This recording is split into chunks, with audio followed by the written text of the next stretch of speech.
Hutan ajaib kembali tenang setelah badai besar yang melanda beberapa hari lalu. Sinar matahari pagi menembus celah-celah daun yang masih basah oleh sisa hujan, menciptakan kilau kecil seperti taburan bintang di atas tanah. Udara terasa segar, dan aroma tanah yang lembab memenuhi setiap sudut hutan. Tilo berjalan perlahan menyusuri jalur baru yang terbentuk setelah badai, menikmati suara alam yang kembali hidup. Namun pagi itu, ada sesuatu yang terasa berbeda. Biasanya, suara tawa dan percakapan riang para penghuni hutan terdengar saling bersahutan.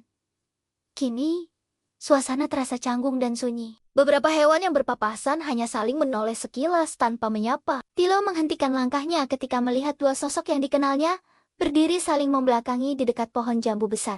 Mereka adalah Liko si tupai dan Rano si kelinci. Dulu, keduanya hampir tak pernah terpisah. Mereka selalu bermain bersama, mencari buah, dan saling membantu membangun sarang kecil di dahan rendah. Namun kini, jarak di antara mereka terasa lebih jauh daripada lebar hutan itu sendiri.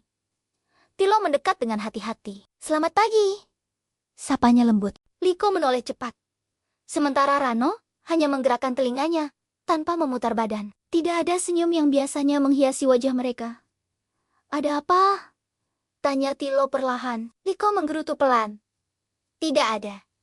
Rano akhirnya membalikkan tubuhnya. "Tanyakan saja pada Liko," katanya dengan nada kesal. Tilo memandang keduanya dengan tatapan tenang. Ia tidak langsung bertanya lebih jauh. Ia tahu, kadang yang dibutuhkan bukan pertanyaan cepat, melainkan ruang untuk hati yang sedang panas agar perlahan mendingin. Beberapa saat kemudian, Liko bersuara. "Saat badai kemarin, aku mencari Rano, tapi dia tidak ada di tempat biasa kami bertemu. Aku pikir dia meninggalkanku." Rano langsung menyela. "Aku juga mencarimu. Aku menunggu di dekat batu besar seperti biasa. Tapi, kamu tidak datang." Suasana kembali tegang. Tilo bisa merasakan kesalahpahaman yang membesar, seperti awan gelap sebelum hujan. Badai mungkin sudah berlalu, tetapi sisa-sisanya masih tertinggal di hati dua sahabat itu. "Kalian berdua selamat, bukan?"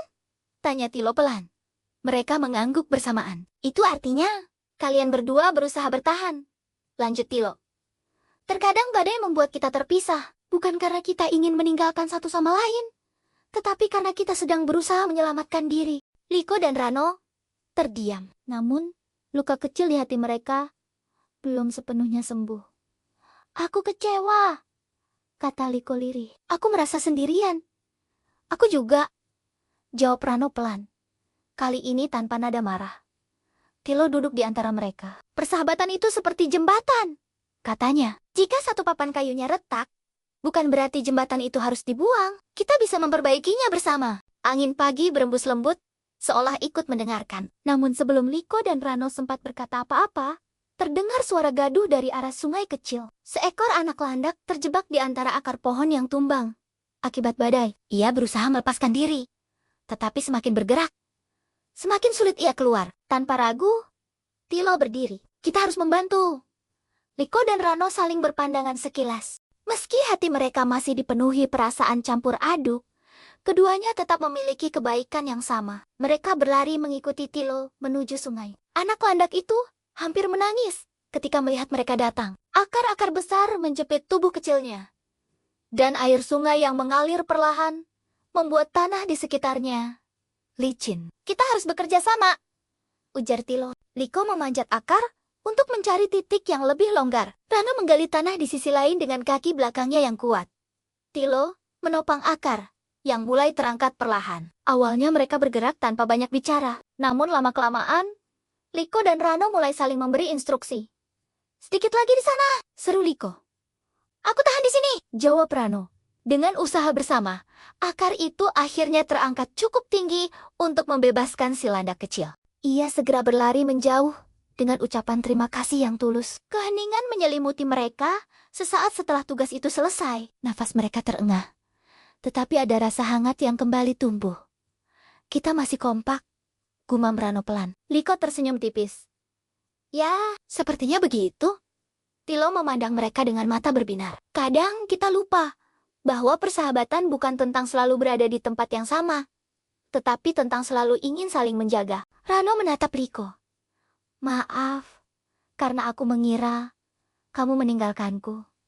Liko menunduk. "Maaf juga, Karena aku langsung marah tanpa bertanya. Angin kembali berembus lembut.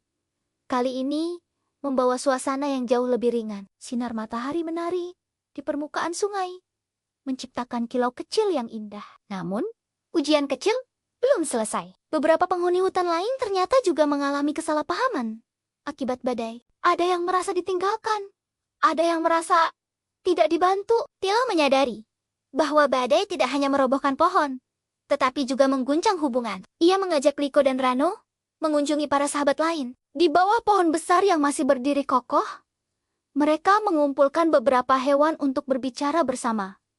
Tidak ada teriakan, tidak ada saling menyalahkan. Hanya cerita-cerita yang akhirnya diungkapkan dengan jujur. Seekor burung kecil mengaku ia terbang terlalu jauh karena panik. Seekor kijang berkata, ia tidak melihat siapapun karena hujan terlalu deras. Perlahan, setiap hati yang semula tertutup mulai terbuka.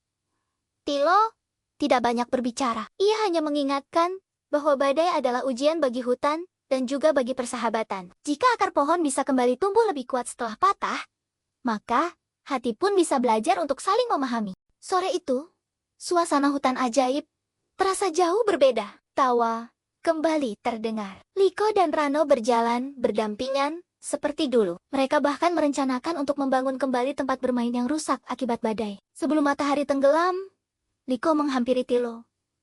Terima kasih, katanya tulus. Kalau bukan karena kamu, mungkin aku masih marah sampai sekarang. Tilo tersenyum lembut.